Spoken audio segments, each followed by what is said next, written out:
ಸುಮಾರು 5-6 ವರ್ಷದಿಂದ ಎಲೆಕ್ಷನಿಂದ ಇದೇ ಹೇಳ್ತಿದ್ದಾರೆ ಅವರು. ನಾನು ಈ ಸಲ ಲಾಸ್ಟು ನಿಂತ್ಕೊಳ್ಳಲ್ಲ, ಲಾಸ್ಟ್ ಟೈಮ್ ಬಾದಾಮಿಯಲ್ಲಿ ನಿಂತ್ಕೊಂಡಾಗಲೂ ಹೇಳಿದ್ರು ಇದೇ ಲಾಸ್ಟು ನಿಂತ್ಕೊಳ್ಳಲ್ಲ ಅಂತ. ಅವನ ಮಾತಿಗೆಲ್ಲ ಬೆಲೆನೇ ಕೊಡಲ್ಲ ನಾವು. ಹಂಗೆ ನಿಂತ್ಕೊಂಡು ಬಂದರು, ಗೆದ್ದರು. ಅವ್ರಿಗೂ ವಯಸ್ಸಾಗಿದೆ, ಬೇರೆಯವ್ರಿಗೆ ಅವರು ತಕ್ಕನಂತೆ ಇನ್ನೊಬ್ಬರಿಗೆ ಅವಕಾಶ ಕೊಡಲಿ. ಅವರು ಖಂಡಿತ ಮತ್ತೆ ನಿಂತ್ಕೊತಾರೆ. ಇದೆಲ್ಲ ಹೇಳೋದು ಸುಮ್ಮನೆ ಜನಗಳು ಕಣ್ಣೋರ್ಸೋಕ್ಕೆ. ಹಿಂದೂಗಳಿಗೆ ಇದೇ ಒಂಚೂರು ಬೆಲೆ ಇಲ್ಲ. ಆಡಳಿತ ಇವಾಗ ತಾಲಿಬಾನ್ ಸರ್ಕಾರ.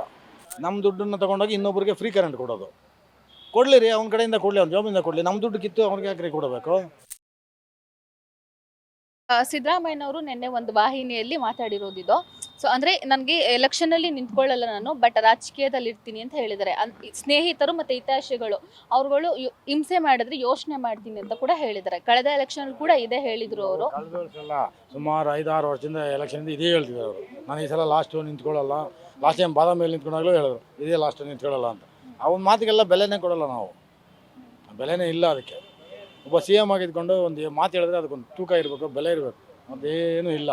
ಅದು ಸಾಮಾನ್ಯ ಕಾರ್ಯಕರ್ತರಿಗಿಂತ ಕಡೆ ಅವರು ಅದಕ್ಕೆ ಏನು ಬೆಲೆ ಕೊಡ್ತೀರ ಅದಕ್ಕೆ ಹೇಳಿ? ಅವರು ಖಂಡಿತ ಮತ್ತೆ ನಿಂತ್ಕೊತಾರೆ. ಇದೆಲ್ಲ ಹೇಳೋದು ಸುಮ್ಮನೆ ಜನಗಳು ಕಣ್ಣೋರ್ಸೋಕ್ಕೆ. ಓಟು ರಾಜಕೀಯ ಇದೆಲ್ಲ. ಯಾವ ಥರ ಇದೆ ಸರ್ ಅವರ ಆಡಳಿತ? ಅಧ್ವಾನ, ಒಂದು ಚೂರು ಚೆನ್ನಾಗಿಲ್ಲ. ರಾಜ್ಯ ಆಗ್ಬಿಟ್ಟಿದೆ. ಹಿಂದೂಗಳಿಗೆ ಇದೇ ಒಂಚೂರು ಬೆಲೆ ಇಲ್ಲ. ಆಡಳಿತ ಇವಾಗ ತಾಲಿಬಾನ್ ಸರ್ಕಾರ. ಈಗ ಉದಾಹರಣೆಗೆ ಮೈಸೂರು ತಗೊಳ್ಳಿ, ಆಮೇಲೆ ಡಿ ಜೆ ಹಳ್ಳಿ ಕೇಸು ನಡೀತು, ಅದೇನಾಯಿತು? ಅದು ಮುಚ್ಚಾಯಿತು. ಆಮೇಲೆ ಇನ್ನೊಂದು ಯಾವುದೋ ಒಂದು ಇದು ನಡೀತಲ್ಲ, ಅದು ಹೋಯ್ತು. ಇವಾಗ ಇದು ಅಷ್ಟೇ. ಇದು ಏನಾಗಲ್ಲ. ಸುಮ್ಮನೆ ಜನಗಳು ಕಣ್ಣೋರ್ಸೋಕ್ಕೆ ಒಂದು 4 ಜನ ಹಿಡ್ಕೊಂಬಂದು ಅರೆಸ್ಟ್ ಮಾಡ್ತಾರೆ. 3 ದಿನ ಬಿಟ್ಟು ಹಿಂದ್ಗಡೆ ಬಾಗಿಲಲ್ಲಿ ಮನೆ ಕಳಿಸ್ತಾರೆ. ಇವರೆಲ್ಲ ಇದೇ ಗೋಳೆ ಇವ್ರದ್ದು. ಅವ್ರ ಸರ್ಕಾರನೇ ಅಲ್ಲ ಅದು. ನಮ್ಮ ಹಿಂದೂಗಳ ಬಗ್ಗೆ ಸರ್ಕಾರನೇ ಇಲ್ಲ, ತಾಲಿಬಾನ್ ಸರ್ಕಾರ ಇರೋದು. ಹಿಂದೂಗಳಿಗೆ ರಕ್ಷಣೆನೇ ಇಲ್ದಂಗೆ ಆಗ್ಬಿಡುತ್ತೆ. ಈ ಸಲ ಯಾರು ಕಾಂಗ್ರೆಸ್ ಓಟ್ ಹಾಕಲ್ಲ ಬಿಡ್ರಿ. ಎಲ್ಲ ರೋಸ್ ಹೋಗಿದ್ದಾರೆ ನೋಡಿರಿ. ರೇಟ್ಗಳು ನೋಡಿ, ಇವಾಗ ಮೆಟ್ರೋ ಜಾಸ್ತಿ ಮಾಡಿದ್ದಾರೆ. ಮೆಟ್ರೋ ಜಾಸ್ತಿ ಮಾಡಬೇಕಾದ್ರೆ 50%, 100% ಜಾಸ್ತಿ ಮಾಡಿದ್ದಾರೆ ಅಲ್ವಾ?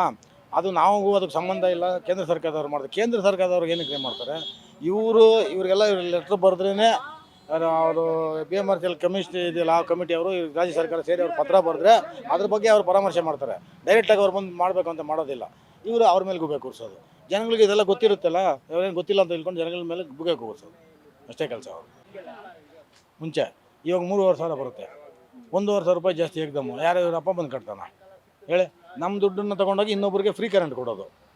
ಕೊಡಲಿ ರೀ, ಅವ್ನ ಕಡೆಯಿಂದ ಕೊಡಲಿ, ಅವ್ನ ಜಾಬಿಂದ ಕೊಡಲಿ. ನಮ್ಮ ದುಡ್ಡು ಕಿತ್ತು ಅವ್ರಿಗೆ ಯಾಕ್ರಿ ಕೊಡಬೇಕು?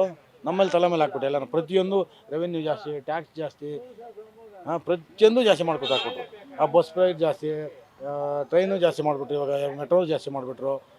ಪ್ರತಿಯೊಂದು ಹಿಂಗೆ ಜಾಸ್ತಿ ಮಾಡ್ಬೋದು. ಇವಾಗ ನೀರು ಬಿಲ್ ಜಾಸ್ತಿ ಮಾಡ್ತಾರೆ ಅಂತ ಮೊನ್ನೆ ಡಿ ಕೆ ಶಿವಕುಮಾರ್ ಮೊನ್ನೆ ಹೇಳಿಕೆ ಕೊಟ್ಟಿದ್ದಾರೆ, ನೀರು ಬಿಲ್ ಜಾಸ್ತಿ ಮಾಡ್ತೀವಿ ಅಂತ. ಯಾವ್ದು ಬಿಟ್ಟಿದ್ದಾರೆ ಹೇಳಿ ನೋಡೋಣ? ಜನಗಳಿಗೆ ಉಪಯೋಗ ಆಗ್ತದೆ ಯಾವ್ದು ಮಾಡಿದ್ದಾರೆ ಹೇಳಿ? ಆಮೇಲೆ ರಸ್ತೆಗಳು ನೋಡಿದ್ರೆ ಒಂದು ರಸ್ತೆನೂ ಓಡಾಡೋಕ್ಕಾಗಲ್ಲ, ಒಂದು ರಸ್ತೆ ನ್ಯಾಯವಾಗಿಲ್ಲ. ವಯಸ್ಸಾದವರು ಓಡಾಡೋಂಗೇ ಇಲ್ಲ. ಆ ಥರ ಹಳ್ಳಿಗಳು ಬಿದ್ದು ಹಾಳಾಗೋಗಿ ಎಗ್ಗುಟ್ಟೋಗಿದೆ. ಒಂದು ಸ್ವಲ್ಪ ಇಂಪ್ರೂವ್ಮೆಂಟ್ ಇಲ್ಲ ಎಲ್ಲೂ.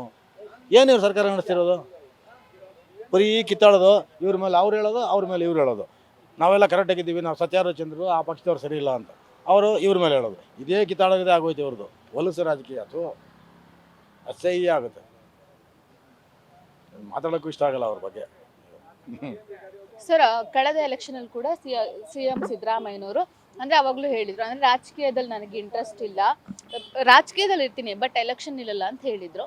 ಸೊ ನಿಂತ್ಕೊಂಡ್ರು, ಇವಾಗ ಗೆದ್ದಿದ್ದಾರೆ. ಬಟ್ ಇವಾಗ ನಿನ್ನೆ ಒಂದು ವಾಹಿನಿಯಲ್ಲಿ ಕೂಡ ಅದೇ ಮಾತು ಹೇಳಿದ್ರು. ಅಂದರೆ ರಾಜಕೀಯಕ್ಕೆ ರಾಜಕೀಯದಲ್ಲಿ ಇರ್ತೀನಿ ಬಟ್ ಎಲೆಕ್ಷನ್ ನಿಂತ್ಕೊಳ್ಳಲ್ಲ ಅಂತ ಹೇಳಿದ್ದಾರೆ.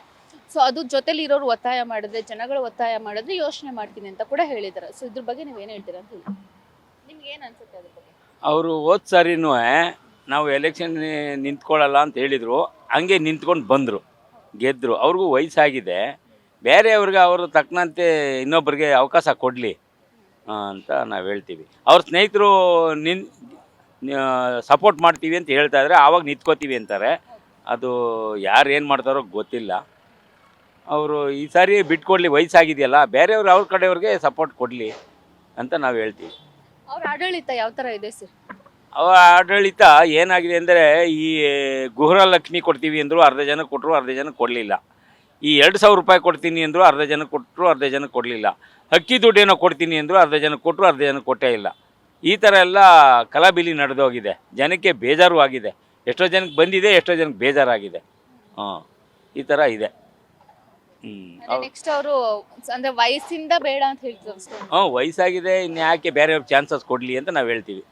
ಹಾಂ, ಓಕೆ. Beet plus Karnataka.